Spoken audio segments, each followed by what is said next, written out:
कविताटीर नाम है देवपूजा। एहाकू श्री पद्मचरण पट्टनायक द्वारा लिखा जाइछि। से एठारे गोटे भक्तर प्रकृत कर्तव्य कौन हेबा उचित ताहा वर्णना करी कविता माध्यम रे समस्त भक्त मानकु बुझाइबाकू चेष्टा करिसेंती। आसंतु एई कविताटी को पढ़िबा और से कौन कहिबाकू चाहुचंती बुझिबा। भक्त कहिला देवता तुमर तुलिबी देउल सार, हेबता अतुल रतन खजित झुलिब हीरक हार।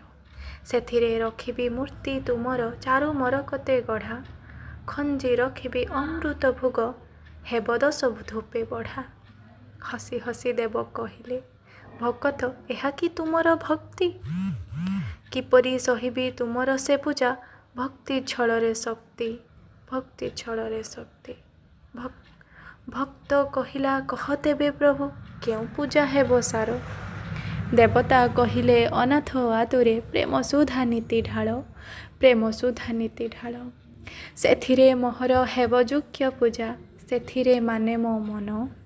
अनाथ आतुरे जीवे जे तुसई, प्रिय मोर सेहि जन, प्रिय मोर सेहि जन, प्रिय